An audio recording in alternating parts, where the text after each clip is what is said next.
friends, and welcome back to my channel. My name is Tammy Ernest, for those of you who are new, and I am a longarm quilter. And here on my channel I like to share customer finishes as well as my own projects. So today we're going to go over our giveaway winner from last week. We're also going to talk about some things I received in the mail. I'm so excited to show you today. And then we have all these beautiful quilts. We're going to do some quilt turning of all the projects that I have longarm quilted for clients this week. So how about we get started? So last week I showed you a quilt that I had finished for Trish, and Trish had sent along the pattern as well and asked that I give it away. So this is the Summer Swag quilt pattern created by Krista Mosier, and it does use a specialty ruler, and I do not have the ruler to give away, so that is something you will need to purchase on your own. But this is just a cute quilt for summertime. Trish had used a lot of patriotic, or she'd used red, white, and blue fabrics in hers, very similar to the pattern. And it just made such a cute quilt for summer, patriotic, July 4th, the whole summertime feel to it. So I drew a random comment picker from the comments from last week, and our winner is Dr. Mary Bailey Saraceni. So here is a picture of her comment and her name, so Mary can get a hold of me.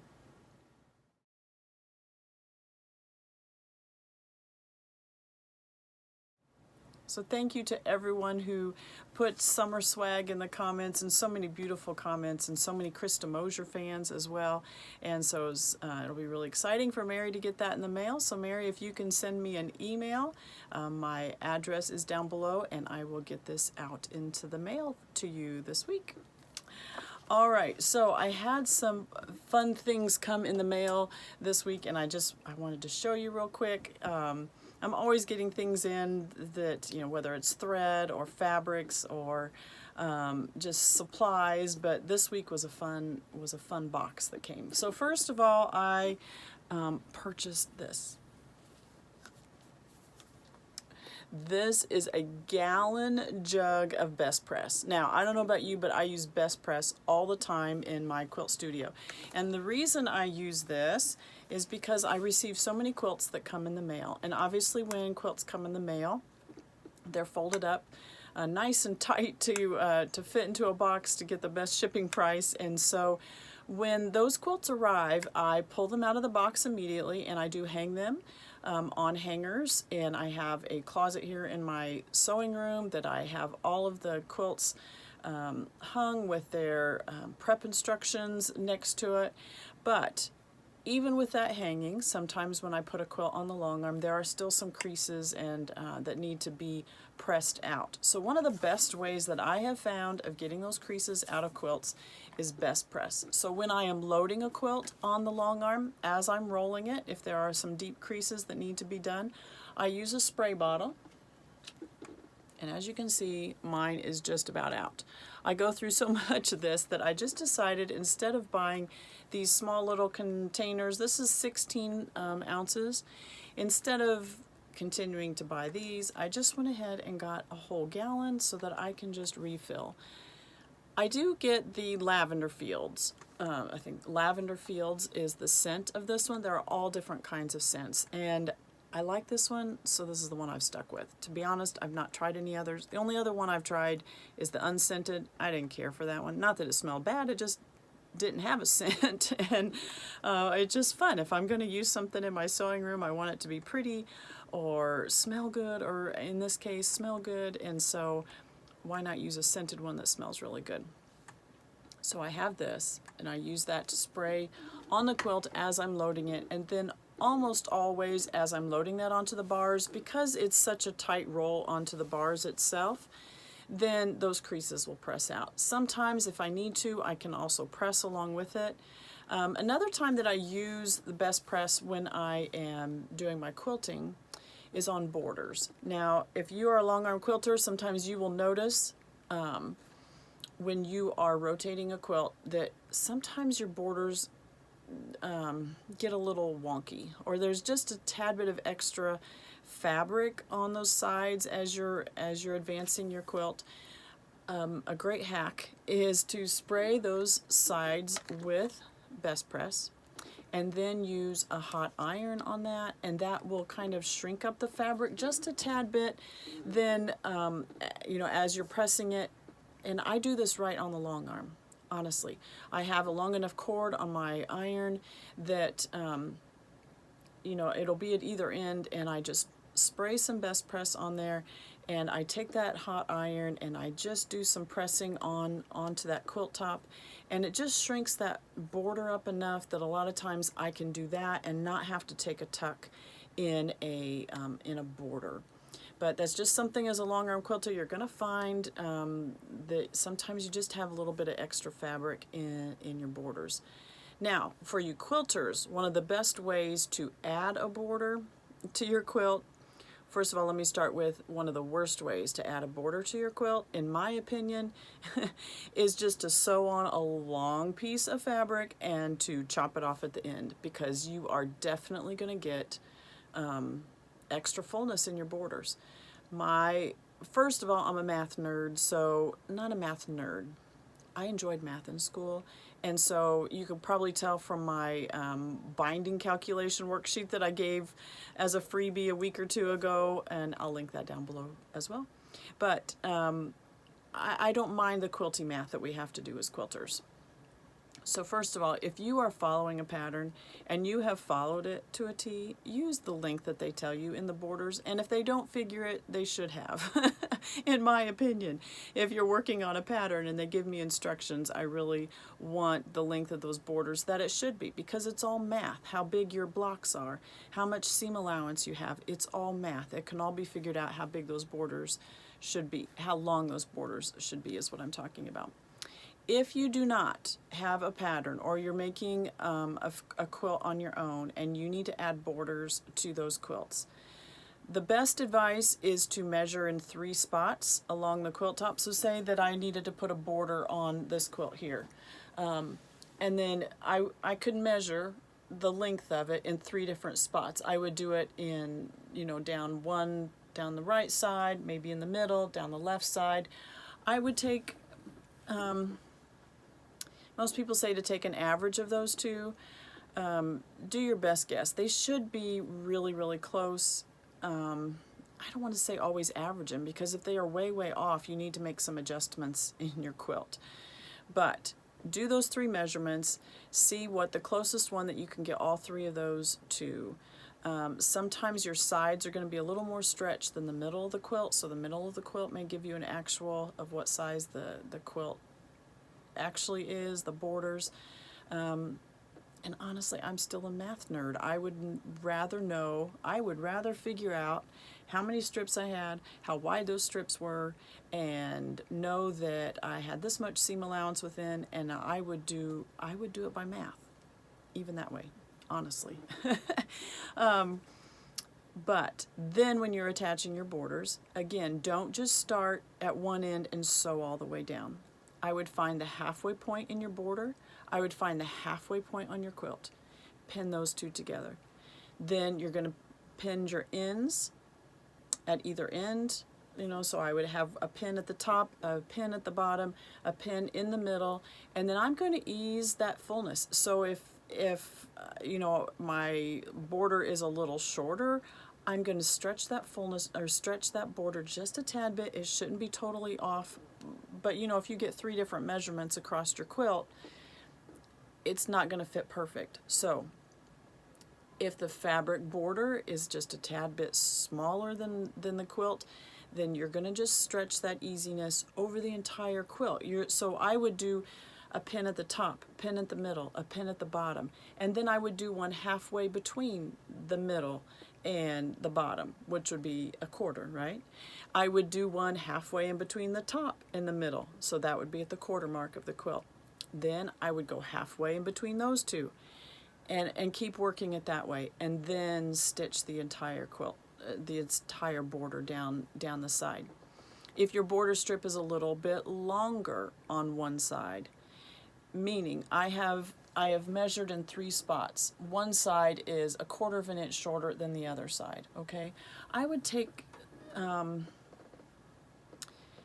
I might tend to do it the 1/4 inch longer. It's a little easier to ease in some fullness on a side than it is to stretch the fabric.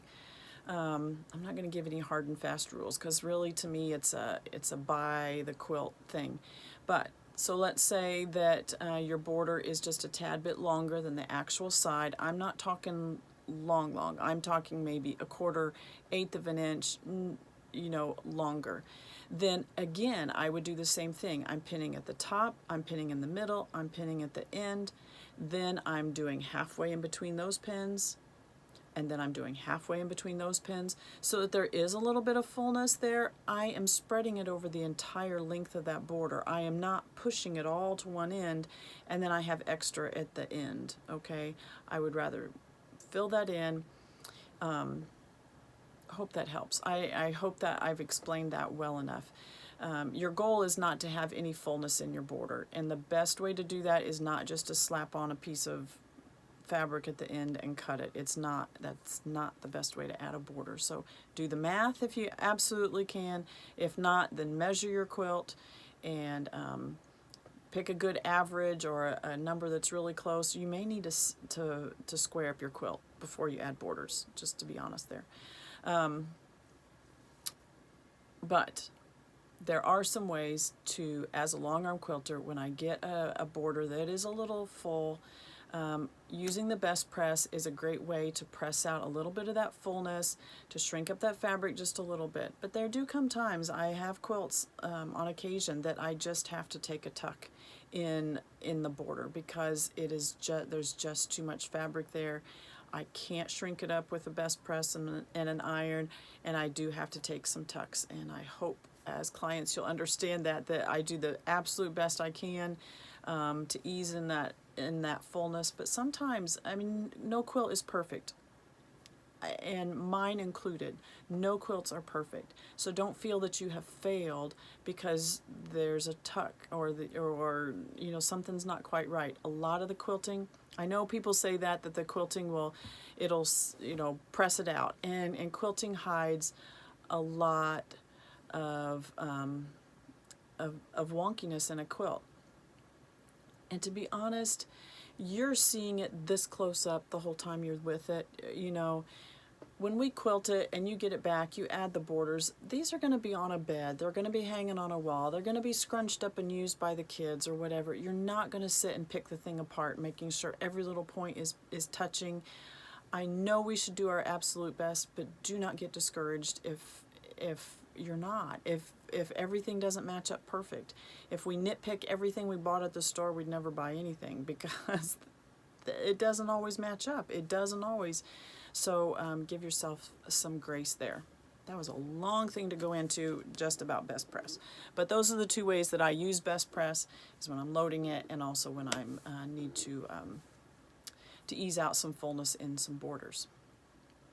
Second thing I got in the mail is I got a huge bolt of wide backing.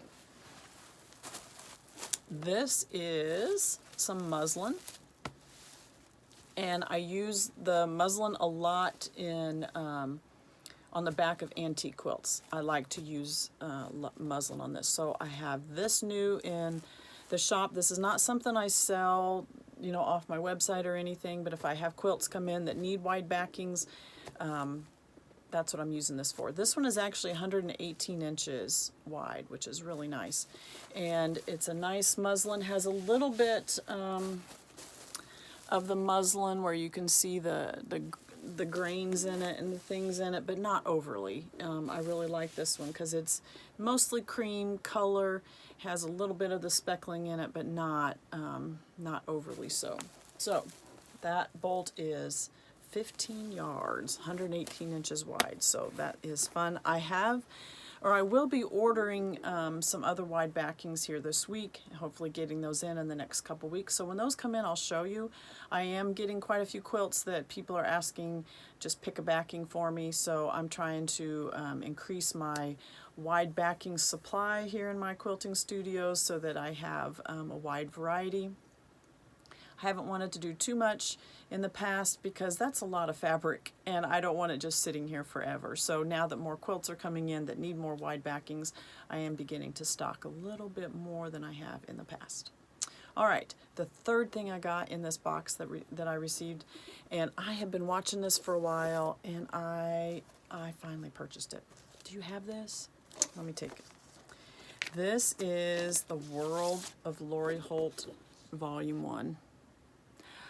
I have been watching this, and I finally just bit the bullet and did it. It was one of those, it's kind of frivolous, I guess, because it's just, you know, to me it's kind of a lookbook. It's kind of what's all out there that I can buy more of. It does have a pattern in it, and let me show a picture of that pattern, and then I'll talk about some of the contents that are in this. So let me, it comes not in a binder, it comes loose leaf, and then I have put mine in a binder, but it does already come 3-hole punched, which is nice. So this quilt is in The World of Lori Holt pages, and I think this is so cute. As a homeschool mom, I love the globe. I love that. Just wish I'd had this years ago. This would have been a great thing to hang up. But I would like to make this. I just like the globe. So the globe theme, because the name of this book is The World of Lori Holt. So that pattern is in here. But first of all, this is just cute, in my opinion. So let me flip through some of these pages. So it's just cute because you get these 8.5 by 11 sheets of paper that are just, I mean, this is on the back of like the table of contents, but oh, it's just fun. So when I was a kid, we would get, at Christmas time, you know, like around November time, we would get those catalogs in the mail from Penny's and from Sears, and especially the Christmas ones. I mean, you would get them through the year, and they would be the real thick ones. But then also we would get them at Christmas, and it would be a special Christmas catalog. And there were 3 of us girls growing up. And we would get to take that catalog and we would get to mark our initials next to anything that we would want for Christmas. We loved doing that. We would circle things. We would mark our initials on there. Each one of us had a different letter that began our first names, and so it was real easy. But that's what this reminds me of, is like, okay, I just want to go through and mark a T. I want this thing and I want this thing. And then maybe that would be a good, just thought of that. I could do that. Just leave it as a hint for my husband. You know, this is my Christmas list right here. But if you're a Lori Holt fan, this is just going to be a lot of fun. And I'll show it to you first, and then I'll tell you a couple ways that I plan on using this, not just to drool over, but to actual use this. So just an introduction about Lori. This is kind of cool. This gives her whole fabric timeline. When she first started designing fabric and through the years. So it starts in 2011. I did not become aware of Lori Holt till probably 2019 is probably, and the first time I can remember, I saw a blog of somebody doing this cute, it was a quilt along they were doing with, when I find it in here, and I'll show it, what I remember them doing this blog, and I'm like, that is just the cutest quilt. And then trying to find out more, and heard the name Lori Holt, and who was this? It was the cutest quilt. It was the whole camper theme, I think. And I'll find it in here in just a minute, because I did see it when I was flipping through. But that was my first experience with Lori Holt. And then I remember seeing that, and then for some reason I found her on YouTube, and it was one of the very first ones. It was when she first when she first had her own channel. I've since found that she was on some like Fat Quarter Shop videos prior to that, but it was when her daughter got married and she moved her sewing room then up to her daughter's old room. And so the sewing room tour, and then she started with how she stored her fabrics, and I loved it. I mean, it used to be that she came out with a new video every Friday afternoon, and I would stay up late on Friday night just to watch that video. I would be sewing, but I just absolutely loved. She taught me so much about storing my scraps and using my scraps, and I loved her sewing room. To be honest, her colorway is not the way I decorate, but I love it. I just love it. I just love it. So anyway, that's where I came to know her, was probably about 2019. And but obviously she had been doing a lot prior to then. So then in the book you have, again, there's one of those cute pages. I just love that it's not a blank page. It's like, it's fabric. I really like that.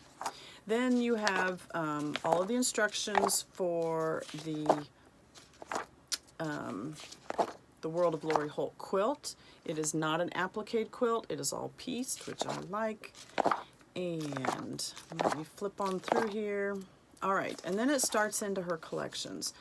So this is obviously not all of her collections because she's been doing them since 2011. So some of these are ones that she was doing before I became aware of her, so they are kind of new to me, but I have heard her mention them. So she starts with the Cozy Christmas line, and every fabric in the line is listed along with the SKU numbers, which is nice. Then the next one is a Farm Girl Vintage. Now this is about where I came in, and let me go back and see on the timeline. Farm Girl Vintage was actually 2018, so that the very end of 2018. So that makes sense that in about 2019. And I have some of these fabrics. I've shown you how I keep my fabrics prior to, you know, that I have my scrappy baskets. Very similar to Lori Holt, but mine are metal ones. I like metal, I like black, I like old farmhouse, and so I've kind of done mine that way. But my Lori Holt fabrics are kept separate than all my other fabrics.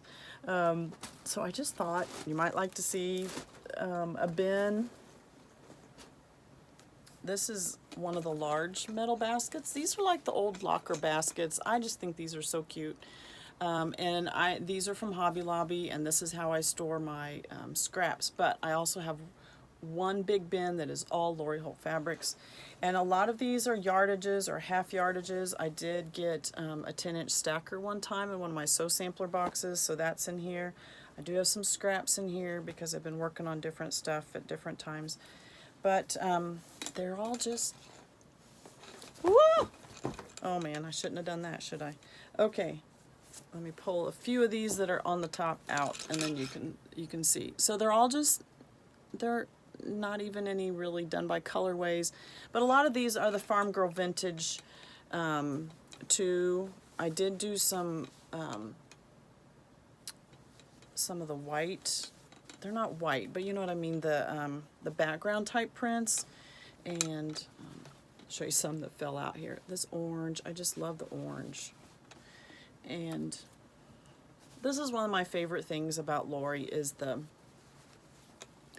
hint to history that she has. And maybe that's another reason that I love so much of what she does. But the old receipt books, I just think this is adorable.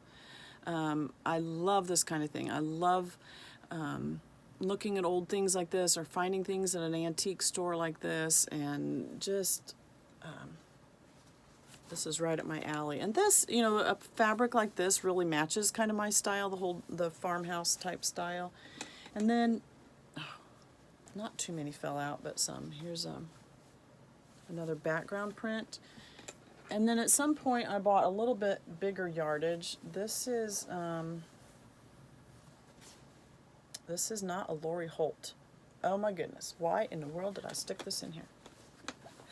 So let me tell you, this it's Lori Whitlock, Happiness is Homemade, but doesn't that look like a Lori Holt print? That's probably why I stuck it in here, because I thought it matched. But that's not even a Lori Holt print. So sorry. Okay, so that's my big bin of them. Now I do have another smaller one. Oh, can you tell I'm a Lori Holt fan? I'm so sorry. I do have a smaller one. This is again a locker basket, but this is the smaller in the set.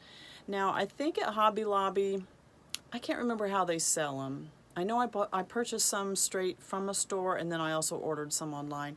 So I think the ones I ordered online actually came as this set, a big one and then a small one together, but I'm thinking in the store that they're not sold as a set, if they're even still available. I don't know. So a lot of them in this basket are actually leftovers from the quilt along last year from My Happy Place. So that is, a lot of these are the stitch fabrics. And I've just kept all of those in another basket. Now, if you know, I've been working on the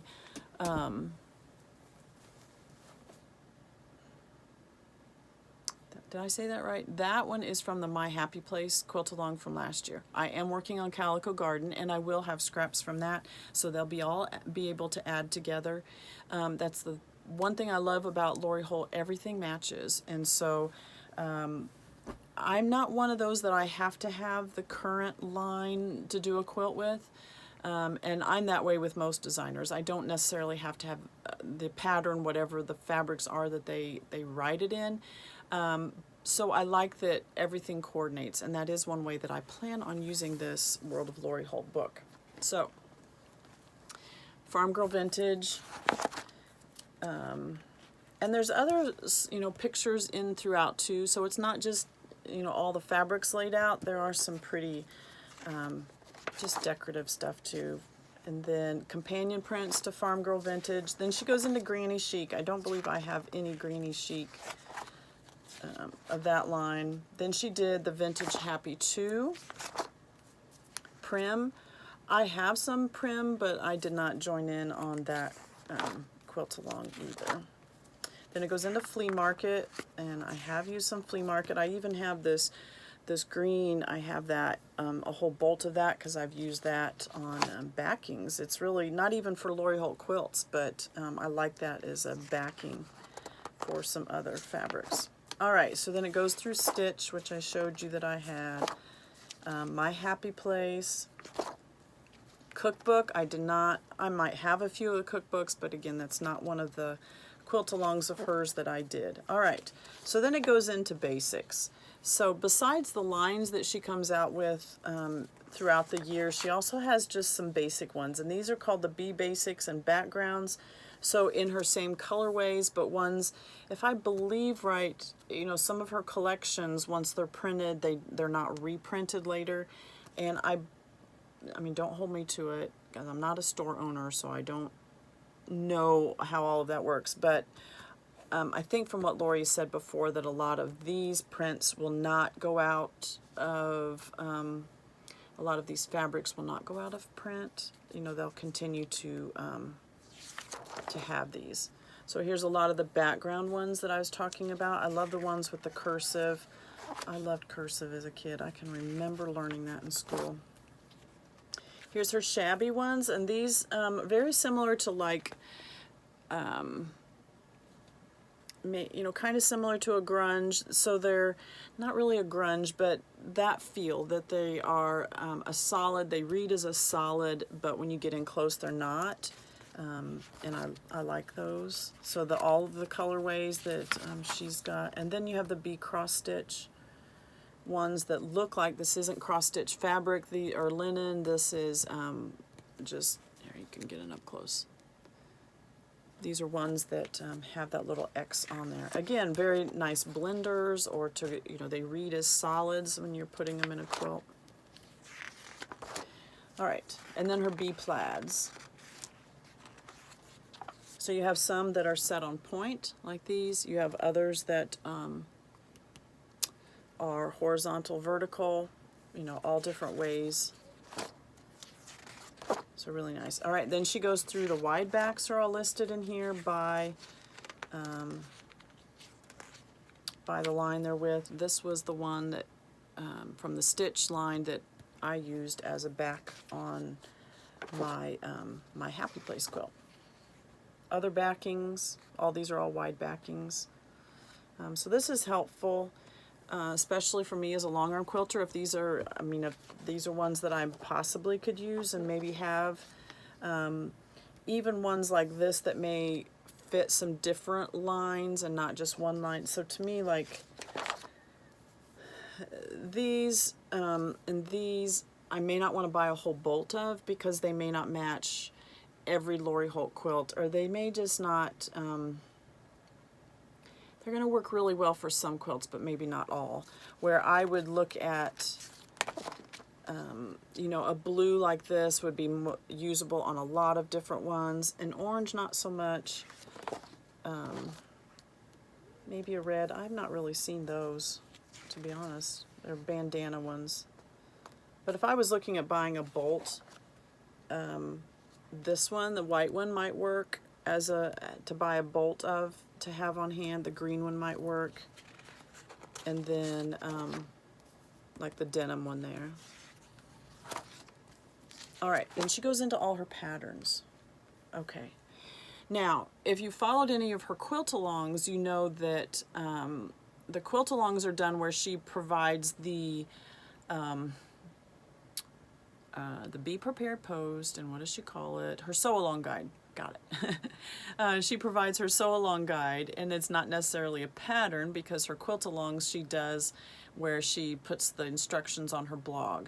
So her sew-along guide gives you all the fabric requirements, gives you any specialty things that you need to know, shows all of the interfacing sizes that you need to cut, all of that. But to do those patterns, you need to buy her Sew Simple Shapes, and we'll get to those in just a minute. But she does print patterns as well. And my favorite of all these is this Yes You Can one, and I actually have it. Have I made it? No. But I have that, and I think this is so cute. My daughter's been doing our canning this year, and she's just gone back to teaching. Her school year started up, and so the garden's getting a little bit away because I haven't had a chance to get out there. But she's been doing all our canning, and we've been a canning family, you know, we've lived out here 23 years, and we have grown a garden and canned all of that time. So I love mason jars. I love to decorate with mason jars, and I love to have mason jars on my cabinets that are full of stuff. And this would even be a cute quilt to make. I mean, she's done it obviously with her prints, but wouldn't that be cute to make with some of those vegetable ones? And I've seen other canning quilts done where you have them sitting on shelves more like, but this would be a fun one to do with the different vegetable prints or fruit prints, fabric prints that have come out. So these are all patterns that she's actually come, that you can buy as a pattern itself. And then she goes through her books, and I do have several of her books as well. So it shows all of her books, and I can just show you real quick some of the books that I do have. Probably the first one, let me try to think. What did I first start with? Probably this one. I think this is the very first book that I had, the Quilty Fun book. This is a row by row quilt. This is all pieced, not appliqued. And I do have this one. This would be one of my UFOs because I keep the rows that I do have in one of my enamel tins. And this one actually has a lid. This is like a bread box, and this is so fun. So I do have in here some of the rows that I do have completed. And this is what those bins of fabric have been used for. I do have some scraps and another little thing. But I have done some of it. I just haven't gotten back to it. The apples, aren't those so cute? Look at these tiny little flying geese with all the different prints. What else do I have in here? The butterflies. And then I've already done the checkerboard with that too. That's all I've gotten done. But this is a fun one. I was trying to do, there was a year, got away from me. There was a year I was trying to do, and I know it was why I was watching her videos on Friday night. I would work on, I was trying to do like one row a Friday, and that was a little much. I didn't get all done. So Quilty Fun was probably the first book of hers that I had. Then the second one I bought is Farm Girl Vintage 2. I have not done any of the blocks themselves, but this one does have the gingham quilts in it, which I have done. Let's see if I can find those real quick. She has other patterns besides just the one that you see on the front here. with these gingham quilts. Actually, I showed one of these not too long ago here I love those. So there's lots of other patterns in here besides just the motifs that you see on the front. But I love Lori's pictures. Love the metal bins. I've got some of those, the grocery carts, just so fun. And then another book that I have is this Quilter's Cottage one. I've had the thought of making this quilt, but not in her colorways, but actually doing it so it looks like my house. Because we have a white farmhouse, and I think that would be a lot of fun. So those are the books that I have. Probably I would like to get all of them. I don't know. Ah, here it is. Okay, here's the Be Happy quilt. And this is a pattern. That's the one I first saw on somebody's blog. And that's what got me digging deeper about who Lori Holt was. The camper, that's just so cute. All right, and then it goes through all of her notions. I'm not going to show you all of this, but it shows all of her rulers, because she has several different kinds of rulers, so this helps you just see what the different rulers would be used for, all the different types. It goes through her So Simple Shapes, her design boards, her cutting mats. I love her cutting mats because they're double-sided, and the colors, and I had one of these and I wore it out. I had it for several years and I wore it out. Okay, goes through her pins and needles and her buttons, yarns, her charms, her office supplies that she has. Sewing room organization is just so fun.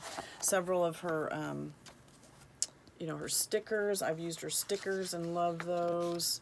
The notebooks. I have several of her notebooks. Washi tape. Oh, this is another fun one. So the lunchbox. I don't have her lunchbox, but this just reminds me, I had a metal lunchbox that I would take to school, and I loved it. Mine looked like denim, and it had like a worm coming out of an apple. I loved it. Actually, I saw one in an antique store one time. I should have just bought it. It's like, that's kind of scary when the things you had as a kid are in an antique store. Anyway, so one of the ways that I use this is I am still working on my Calico Garden quilt along, and this year I did not buy the buttons that are called for in the Calico Garden quilt along. I had bought buttons last year for the My Happy Place, and I still had a bunch of them left over.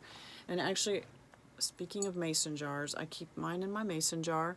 These are, there are two sets of buttons. The large ones are called Stitch, and then the smaller ones are the So Cute, or the Cute Little Buttons or something, the multi-pack. Now, she also sells them just by color.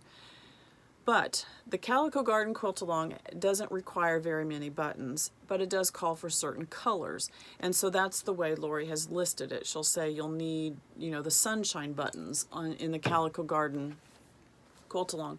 Sunshine are these yellow ones right here. Well, you're only using like 3 of them out of that pack, so I don't need to buy this whole pack. But with this, it shows me the color that is needed, and so then I can go, and you could get it off your pattern, I'm sure, but it's just fun.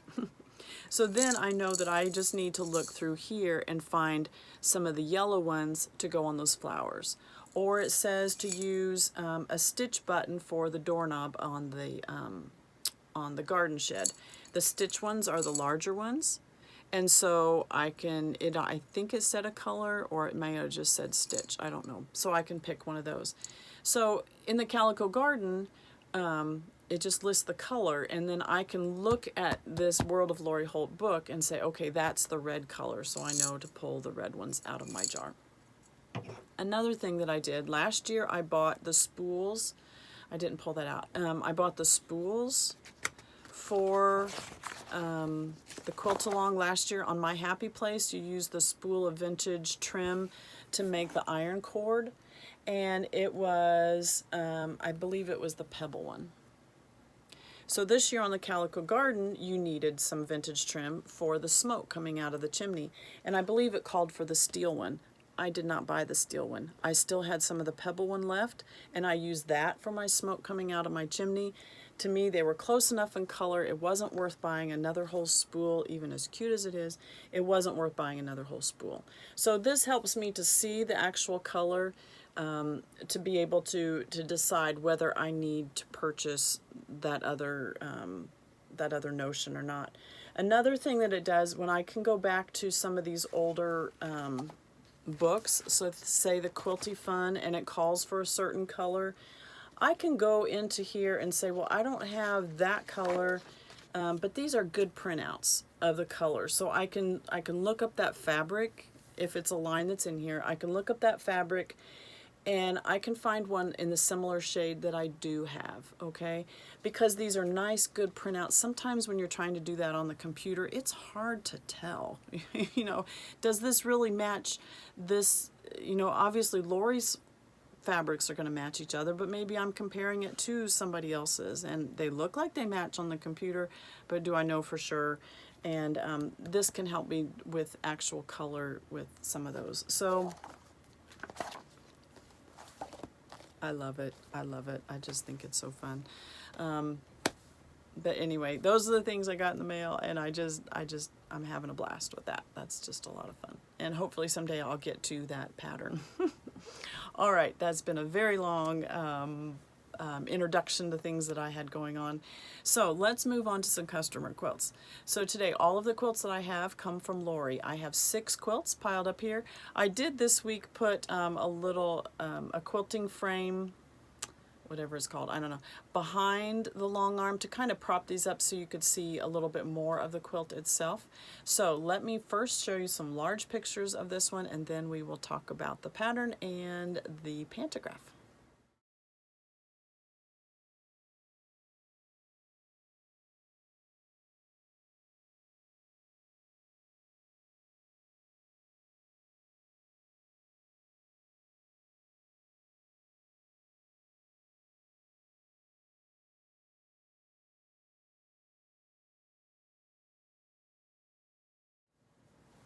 So this first quilt here, this is made from a Batik bundle from Jordan Fabrics, and this pattern is called Rainbow Flip. Now this pattern you can find on Pinterest, and when I looked it up, there were several different designers on there that do the same design. There's tutorials, there's free patterns, so that'd be a great place to go to find this pattern if you are interested. So these are all 2.5-inch strips, so it looks like it uses a jelly roll. It doesn't say that on here, but a Batik bundle is what it says, and so I'm assuming those were jelly rolls, or she cut them herself. I don't know. But really cute. I love the color gradation from light all the way down to dark. And these are all Batik, so that makes it just really, really, really fun. And then with the white is a solid white, almost like a Kona white. Really cute. Now, you can see the back. The back is also a Batik. And that is so fun. It's like the orange peel, orange slice type design. A lot of the same colors are on the front. Love this rosy mauve-y color there. Really pretty. So Lori asked just for some suggestions on a pantograph on this one, and when I looked at this quilt, I like the straight lines here, so I felt like it needed a little bit of movement, but not flowers, not with the batiks. I didn't feel like it needed flowers. Maybe something a little more modern, but with so many straight lines, I didn't want to do just something too angular or anything, just because if you get off on those a little bit with the straight lines, it's going to be noticeable. So I had a new pantograph that I purchased several months ago, but I had not used yet. And so I sent it to Lori and asked if she would be interested in using it. This one is called Modern Beach Waves. I like this. I like the movement of this. I like the bubbles in there too. I think this is really cute. And I just thought it would look really cute on this one. Especially the blues kind of give that watery feel, but it just this mimics the straight lines without it being straight, if that makes sense. And then we're adding in some circulars just with these small bubbles, and really, really nice. So, so Lori also asked for a colored thread, and I auditioned several, and I sent her pictures of several, including some more mauvish colors like this that might have matched the back. And in the end, I finally just decided to go with a pink. So you can see the pink on, yeah, you can see it's just a light pink. I just decided that with the yellows and the oranges, I didn't want to overpower the batiks with a strong mauve color of thread. I did look at blue as well, you know, more of this kind of a blue, maybe a little lighter. And I did think about that, but with the back having more of the pink and the mauve color, I felt that the pink would blend a little bit better with the back, where the blue would have really stood out. And because the back is more of a fruit print, it didn't quite, this pantograph, although it looks nice, and with the pink it kind of blends in, I thought with the blue it would stand out more on the back, and I guess didn't coordinate with the back as much if I would have done it as a really bold color. So I just felt that the pink was a good compromise. It gave us a little bit of color on the yellows and the oranges, and then it shows up on these darker prints, but even like on the black, it probably shows up a little bit more as a white than the actual pink. But then when you see it on the white, you realize it's not white, it's the pink colors. So really cute. I just like this one because of, again, the movement it gave it, but still keeping with the straight lines going across the quilt. I just thought it was a good one. I was excited to use this. This is the first time I'd used it, and so it was exciting. So you can see the darkest line, this is one pass through, so it's, you know, doing a back and forth like that. And so each pass doesn't take a real long time. And I'll link down below the designer and where you can find that at. So, Batik Bundle by Jordan Fabrics, and Rainbow Flip is the pattern, and you can find that on Pinterest. Okay, so I will remove this one while you look at some pictures of the next one.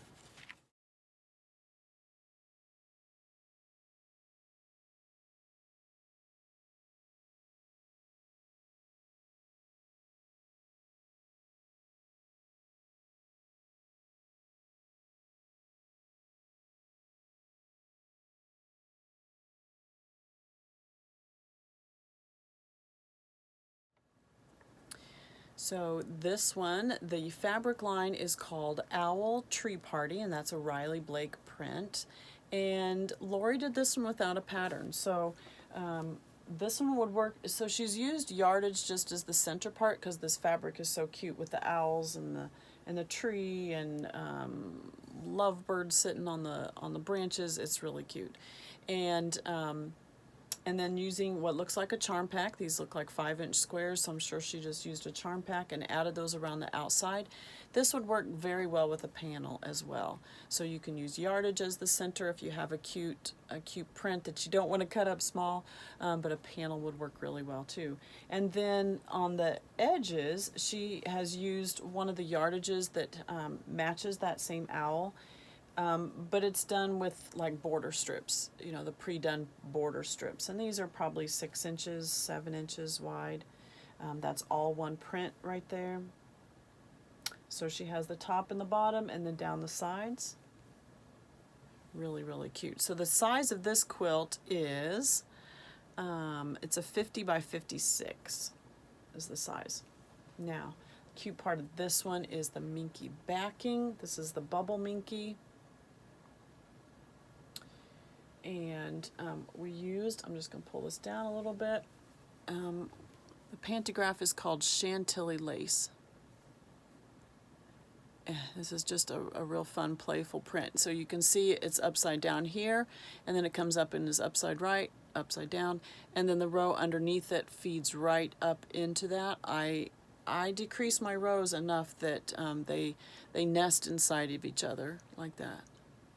But the bubble and the minky is so soft, really, really nice, and just so cute. Such a cute little baby quilt. And that same Chantilly Lace pantograph on the front adds a lot of softness, a lot of girliness to it. And we did use a pink thread on this one as well, and that one fit perfect. Blends right in with everything, and such a cute pattern. Very cute quilt. So this one would be a real quick one that you could put together real easily, and just a charm pack and some yardage or a panel, and then the border strips. You could have this one together in no time. So if you've got a baby shower coming up, you can work on something really quick like this, especially if you already have a charm pack of something, and just grab, you know, I don't have a ruler here or a tape measure here close, but a panel or some yardage that's really cute, and then a charm pack around the edges. And you could even use this same print around the borders. You don't necessarily have to have a border print, but you know, if you do, all the better. But you could do the same print out there and have a really quick quilt. So cute. Love the colors of this one. Really nice. All the oranges and the pinks, teals and the mints. Really nice. All right, so you can get a glimpse of the next one. Here's some bigger pictures.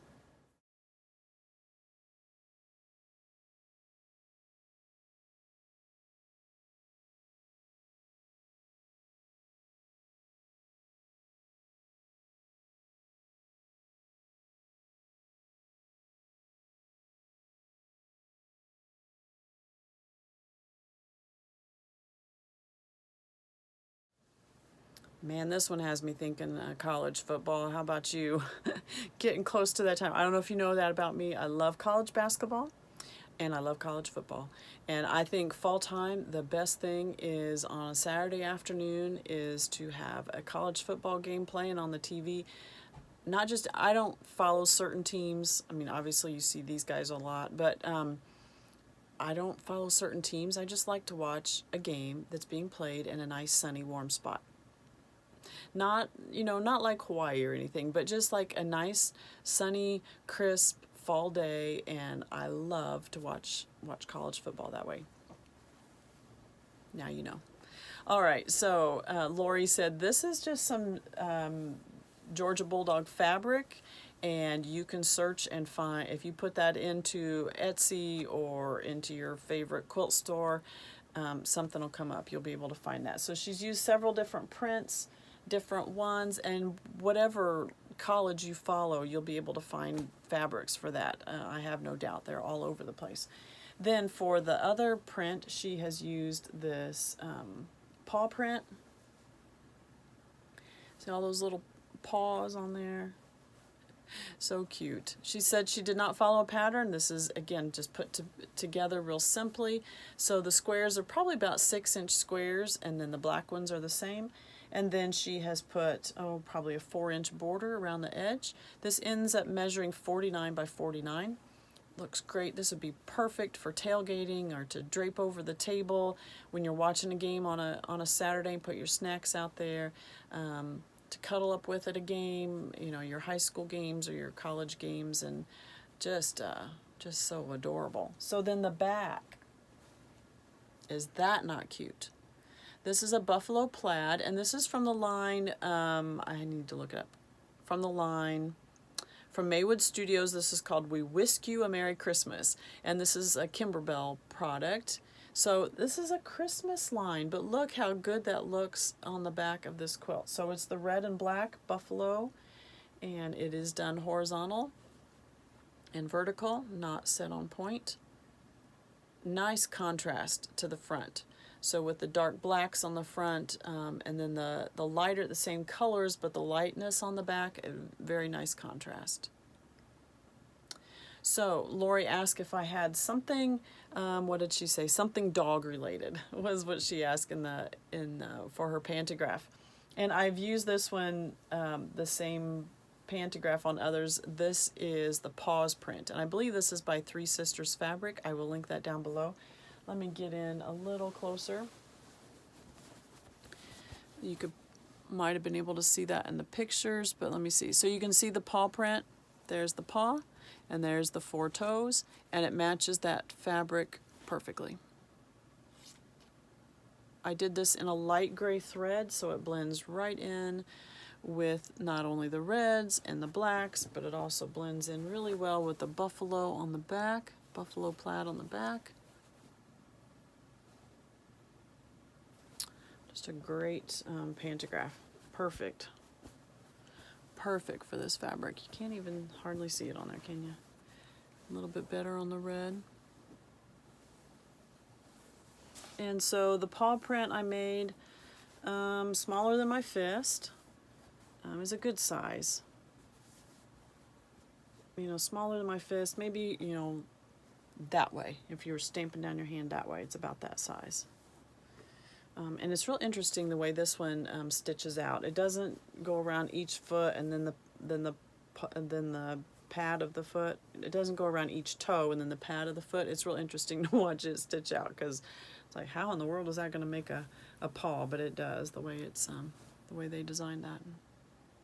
So fun. Makes me think college football. Not wishing summer away. I love summer, but there are good things to look forward to in the fall time too. All right. Next one. This is a Batik quilt, and here are some larger pictures, and then we'll talk about it.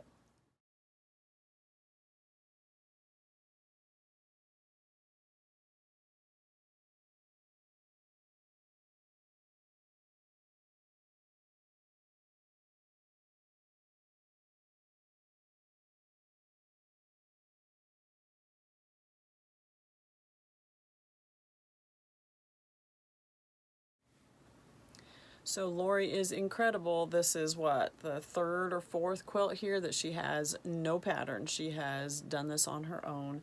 And this one not only done on her own, but she has set it on point, and it's really, really cute.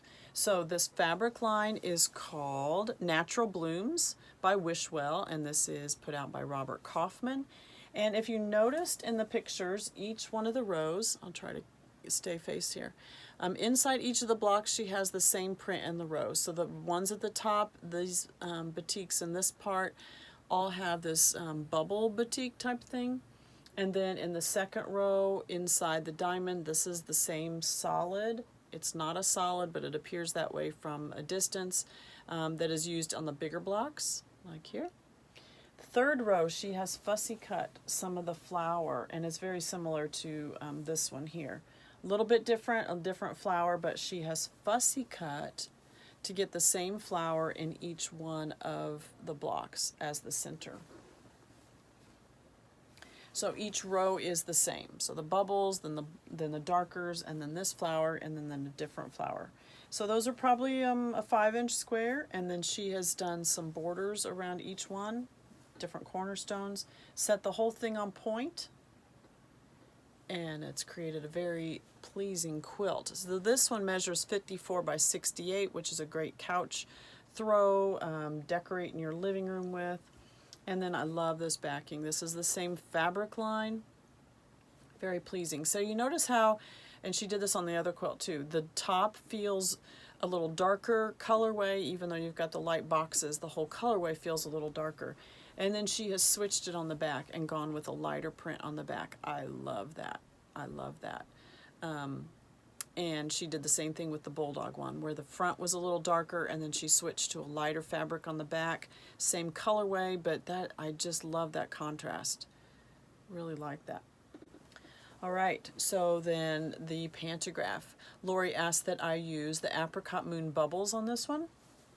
We did it in a cream print, and you can see how well that shows up on those dark ones.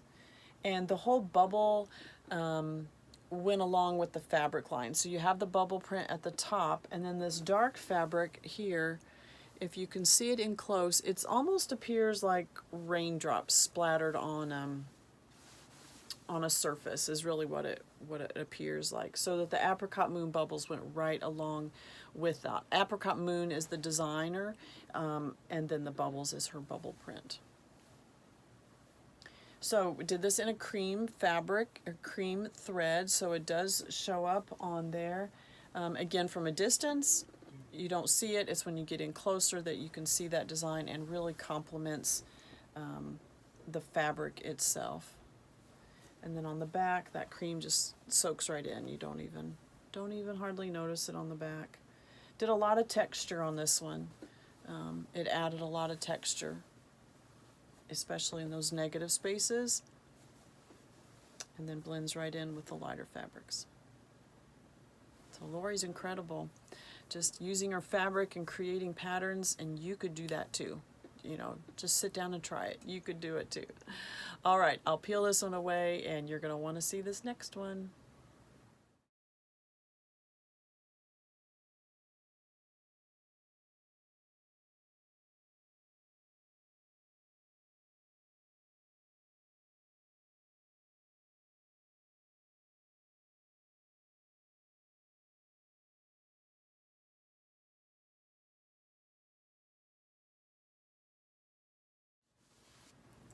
And speaking of fall, does not make you feel like fall time?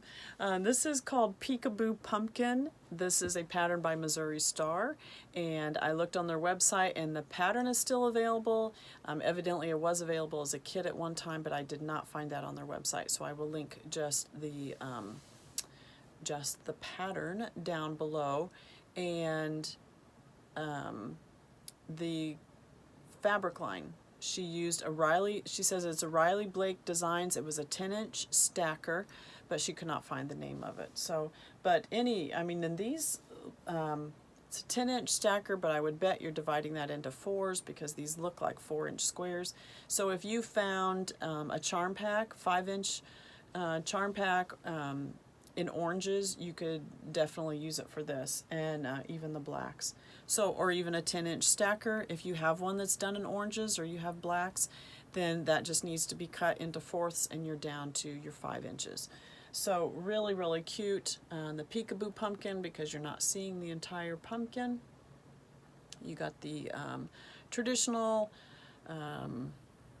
triangle eyes. That's the way I always cut them when I would carve a pumpkin. I'm not very original.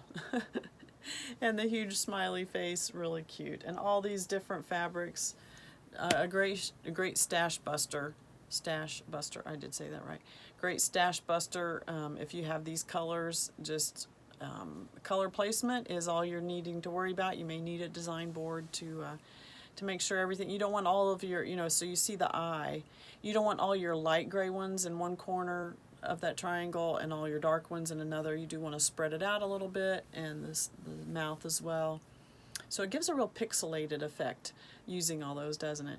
And so just when you're laying it out, just make sure you don't have all your darks in one spot, all your lighter ones in another spot. A good trick for that one is when you have it on your design wall or you've laid it out on the floor, is to take a picture and then go into your edit. You can do this on your phone. Go into edit that picture and change it to monochrome or black and white, some setting like that. That will show you the difference in your fabrics. It will show you the lights and the darks, because some fabrics read light, some fabrics read dark, and when you switch it to monochrome, it's very easy to see that. So you'll be able to tell what spots you have that are, too many light colors or too many dark colors, and then you're able to move those around and take a picture again, switch that one, edit it and switch that one to monochrome as well, until you get a nice even layout. It's real easy to see in that one. So just a trick there. All right, the background or the backing fabric, we have seen this line before, and it may be called hashtag or something like that. Actually, I think I have blue like this. If I can find it, I'll link it down below. Reads as a solid, but there is a print to it, and if you can see, yeah. I'll see if I can find that. I do think, I think I have a blue one like that. So very nice. And then the pantograph. First of all, you can tell we used an orange thread. Can you see that on the black?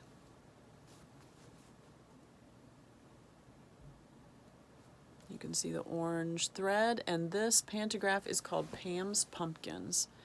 And you've seen this before on other pumpkin quilts that we've done. And maybe better, easier to see. Pull it down here a little bit. Oops.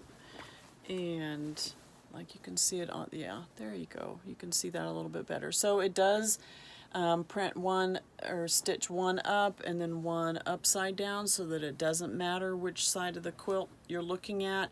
This one, obviously, you're going to have the pumpkin faced up, but the pantograph is not directional per se, in that it can be seen from either side of the quilt. Lots of flowers and the swirls and the vines. A really nice one. And then it leaves some open space inside the pumpkin. And again, that's, you know, about fist size, a little bit bigger. The inside of the pumpkin is about fist size, is the way I did it on this one. And really nice. So the orange just blends right in with the orange part of the pumpkin, blends right in with the backing fabric. Just see all that texture. Isn't that pretty? Love, love, love that. All that texture. And then on the black, you know, it does show up when you're in close, but again, from a distance, it's not noticeable. And actually, the orange probably blends in better than a cream color or a white would have. It would have been a lot more noticeable in the darks. But the orange is a little more subtle. So fun, so fun. So Lori can get that one back and get the binding on that and be ready for fall time. That and her Georgia Bulldogs one. All right, I have one more of Lori's. So here are some larger pictures.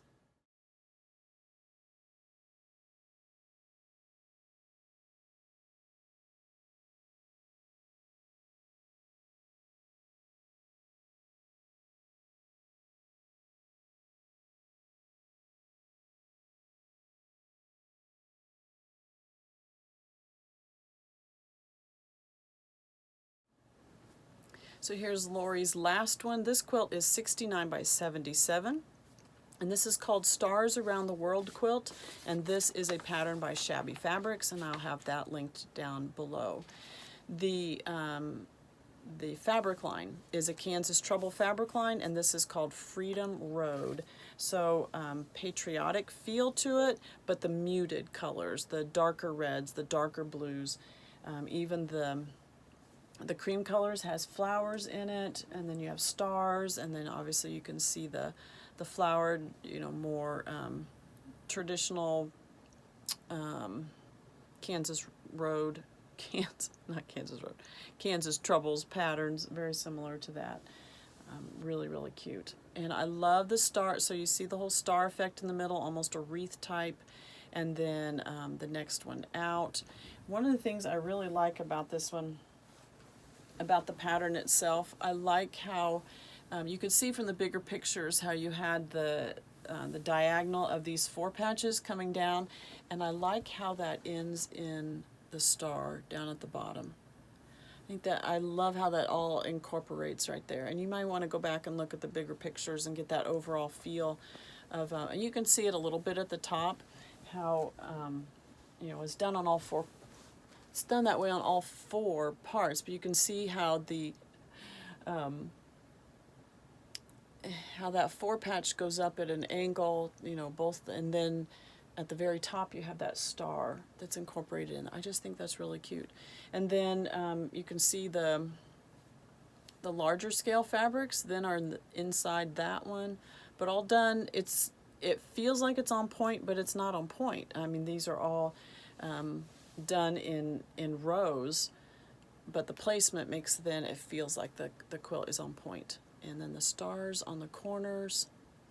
This one just to me has a very Civil War feel, very subtle, very soothing, very calming. I like that. All right, and the back is that large scale fabric. Very nice. So it's the same one that is on those parts. Just done in the whole yardage on the back. Classy, classy. Okay, so the pantograph we used, it's a little hard to see it on the quilt itself, so let me show you a picture. This is called Cottonwood, and again, this is a pantograph that I purchased a couple months back but had not used on a quilt yet. I gave Lori 3 choices of pantographs, and this is the one she chose. I did shrink this down a tad bit. It's a little smaller.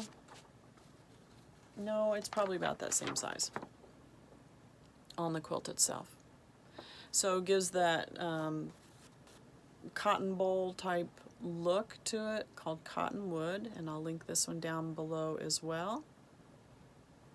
So went along with the flower type prints. It kept that feel of more of the Civil War, more of a traditional without being traditional. You know, it added some curves because we've got so much straight lines, add some softness. I used a cream color thread that blends in with everything. You know, you can probably see it a little bit more on the blueprints. But even the blueprints are pretty busy when you get in close, and so it's just adding that second dimension to your quilt. There you can see it. And then on the back it just blends right in. Don't even really see it. Just a very classy Kansas Trouble feel to it, even though the pattern itself is from Shabby Fabrics. You know, Kansas Troubles just has their own aura. You know what you're getting when you get their fabric and stitch a quilt in it. So very cute. Again, this one was 69 by 77, so a very nice size, and that is Stars Around the World. She does say it comes as a kit. The kit that I saw was not with this fabric line, though. So if you're wanting this fabric line, you'll need to purchase that separate and then do just the pattern from Shabby Fabrics. Okay, but I'll link all of that down below. So fun. 6 quilts from Lori this week. She has kept me busy, and I will be boxing all those back up and getting them home to her this week, and that's really exciting. So thank you for sticking with me. I know that was a really long whole beginning part, and I hope you enjoyed my little rundown Lori Holt fandom there, I guess, and just enjoy her stuff so much. And these quilts have been so fun to work on this week. Lori has done an amazing job, and especially doing her own patterns for several of them. Really cute. So I hope you'll be making one of these for yourself. So I will see you back here next week, because every quilt is worth finishing.